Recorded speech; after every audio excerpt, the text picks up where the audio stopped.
Today we look at the power within the Church of the Council of Saints. What exactly are they, and what issues have they faced with heretics? Let's begin. In the well-guarded chamber of the Holy See, under the watchful eye of the Swiss Guard and hand-picked contingents of winged communicants, rest the greatest treasures of the Church militant, the collection of true remains of saints. There are the bones of St. Barbara, the ashes of St. John the Warrior, the severed hand of St. Teresa of Avila, the reliquary of St. Andrew the General, and many, many more. They rest there protected by both the might of arms and the prayers of the faithful. But few know of their true role.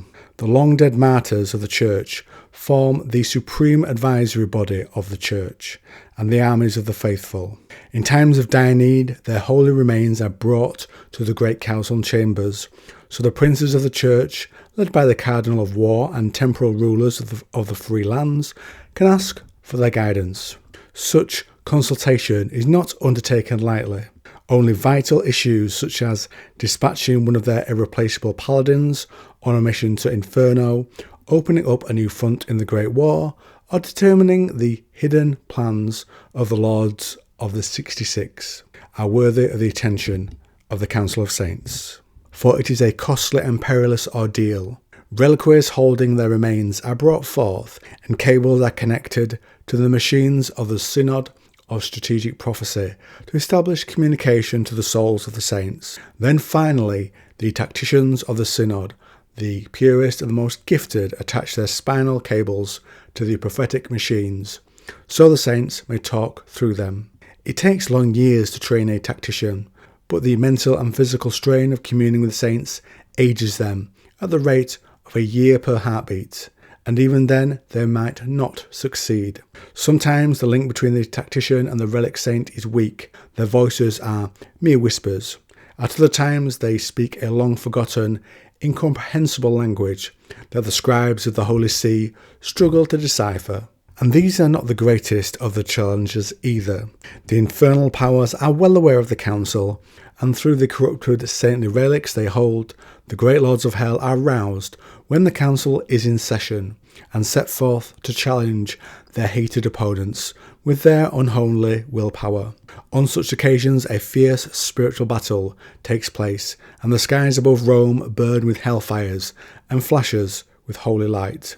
The immense strain the devils put on the tacticians ages them. They enter the chamber in the flower of their youth, and come out of it as ancient, decrepit husks. Many are possessed by the most spiteful demons and rend themselves apart to disrupt the ritual. In proportion, the casualty rates of the council are greater than the trenches of the Great War. Nor are the saints infallible. They hold great knowledge as they did in life, and advise the cardinals of war as best they are able. But their advice is often given as revelation that is hard to decipher, and not all of the relics guide humanity faithfully. There are cleverly wrought forgeries by the heretic necromancer clerics, disguised by allusions to fool even the most experienced examiner priests. A corrupt relic saint can wreak great havoc at the very heart of the Holy See. Demons can use them as conduits to mislead the council or learn the identity of its secret members, so they can later be targeted by Death Commando assassination squads. Some are true relics that the heretic saint hunters have discovered, infected with might demons and then reburied. It often happens that during a council meeting, these vile creatures come forth and then silently enter the mouths and eyes of the mortal conduits of the saints. They burrow their way into the central nervous system of their victims, ending their lives in withering agony. Taking into account all these tribulations, it is no wonder that the papal expedition forces, and by papal I mean papal expedition forces, are continually scouring the world for the true relics of saints to strengthen the council, and the supreme pontiff pays handsomely for curated relics brought forward by the warbands scouring the no man's land. They also play an important role with the Paladins. The Paladins reside in secluded cells within a secret wing of Castel St. Angelo until the hour comes and the Council of Saints sends them forth to do battle. In such time, the Paladin emerges from their seclusion. They go to their arming chamber and kneel at the centre upon the mosaic of the militant Christ the Lion. They are then armed and armoured by blinded and gilded serfs, for no impure gaze or carnal desire is to fall upon the Paladin by the servants of the Church, and briefed on their mission by one of the Cardinal Generals, they are given the last rites, prehumously, should they fall, for there is no mission more dangerous than war within hell. Paladins are used only under the orders of the Council of Saints, and even then extremely sparingly. Each mission they undertake must bring great and tangible benefits for the Church, and the overall war effort, with its long-term benefit, must be determined by the Synod of Strategic Prophecy. Paladins are tasked with missions such as exterminating key nobles of hell, destroying laboratories, creating some new devastating variant of the Black Grail, or interrogating devils with holy fire and the blood of the Lamb, until they give up their infernal plans. These saints are also able to make decisions early on during the Trench Crusade law, when the Knights Templar are corrupted and allow hell through to our world.